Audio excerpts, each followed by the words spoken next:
the village was especially forcing the women of the village to work really hard and paying them practically nothing. And everyone was afraid. But Sindhutai told the local collector, who was overseeing the police, and that person was stopped from what he was doing. But he was so angry. He went and told Sindhutai's husband a lie.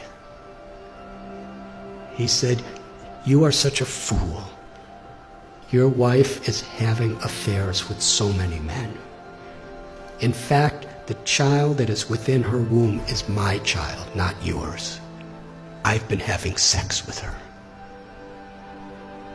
If you don't kill the child and kill her, I will kill you." So the husband, the girl's 19 years old, he kicked her in the chest, not in the chest, in the stomach, repeatedly, to kill her and the child. She laid unconscious. He thought she was dead. So he dragged her to a cow shed where a whole herd of cows are being kept, thinking that people will feel that the cows just trampled her and that's how she died. So she laid there unconscious. And when she woke up, she said, she found one cow standing right above her, protecting her. There were all these buffaloes and oxen and cows walking, and they would have certainly trampled her. But this cow was keeping everything away from her. And even when the in-laws came to make sure she was dead, the cow chased them away with their horns and stood over her. She came to consciousness and gave birth to a baby girl under the cow. And she said she took a rock and cut her umbilical cord. Took about 20 slices to get free from it. And for hours and hours, the cow protected. And Sindhutai, when she got enough strength, she embraced the cow and promised, "As you protected me when I was in great need, I will protect others who are in need." It's a long story, but no one would have her back. Her own family rejected her, her biological family, because according to their tradition, once you're married, you could never come back home. A foolish tradition, as many are these days. In order to not be exploited, she was sleeping in a crematorium with her little baby child.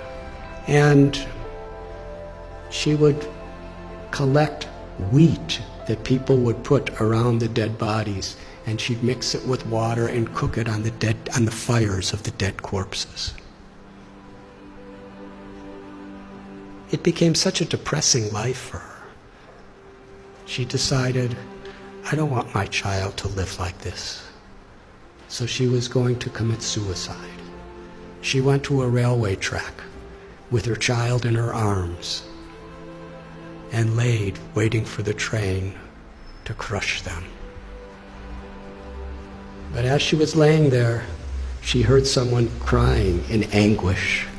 So she got up and she found an old man who was crying out. He was crippled. He was very, very invalid. He was crying for some food and water. So she went and begged and got him food and water. And she was thinking that old man was the voice of God. She called Krishna. She said, was telling me that I had a higher purpose in life than to commit suicide. I have something to do, something to contribute to this world. But then later in the day, she was sitting in a field wondering, what am I going to do? I have nothing. I have no one. How can I help anyone? She was under a tree, and she saw that there was a branch of the tree that a woodsman with an axe had violently cut. The branch was just hanging by a single string. But that branch was giving her and her child shade. So she was thinking, this is the answer. However much I have been beaten down, still I could do something for others. So she started going and finding homeless, abandoned, orphan children. And she became their mother, taking care of them. Somehow or other, she learned how to sing really nice, and she begged with her singing, and she provided for them, and somehow or other kept them safe. And after some time, people saw what a difference she was making to so many people that they built an orphanage for her. Over the years, she said, she's had about 1,500 children, over 1,000 grandchildren. And she's made a tremendous difference in her life. All of her children have a great education. Many are doctors and lawyers and farmers, something she never had. She's won so many awards internationally for her accomplishments.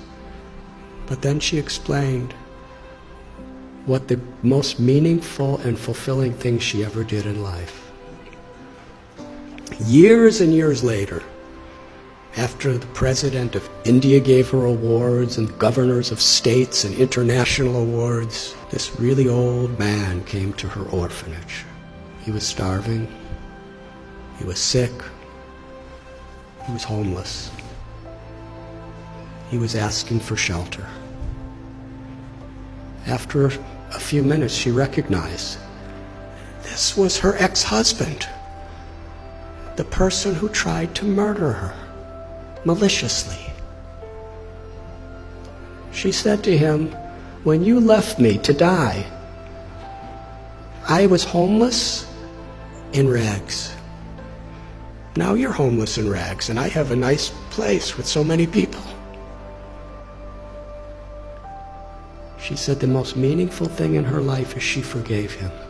And she said, I will give you shelter, but I'm not your wife. I'm your mother. And when people would visit the orphanage, she would introduce him. This is my eldest son, and sometimes he's very naughty. She told a story. It moved me. So at one place, I shared this story, and somehow it was on YouTube. And in her orphanage, someone showed it to her. So she wanted to meet me. So in Pune, I met her. And she was with a couple other people. And we spoke for about an hour together. It was a wonderful conversation. And afterward, there was one lady who was sitting next to her, who was just beaming with smiles the whole time, but didn't say much of anything. And when I was just about to leave, Sindhutai said, I want to introduce you to this girl. She's the one who was born under the cow. She's now a medical doctor, and she's taking charge of one of our orphanages. And then she said to me, I consider all of the tragedies in my life to have been gifts to empower me to make a difference to others. She considered it all the grace of God.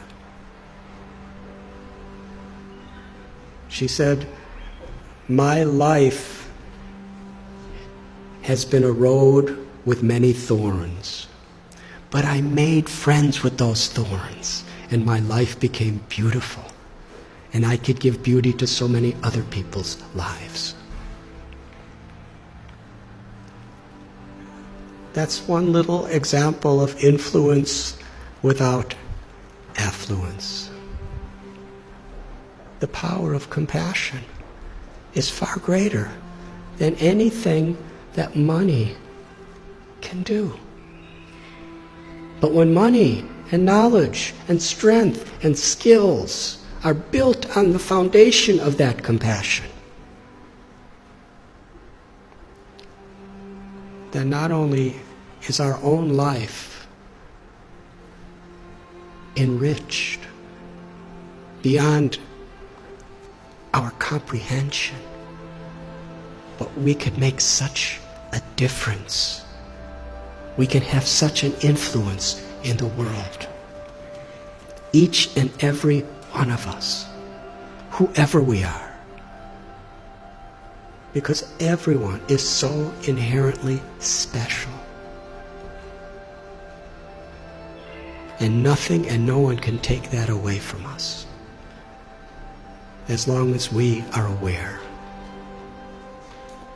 To be an instrument of compassion, an instrument of grace, is the true influence, beyond affluence. Thank you very much.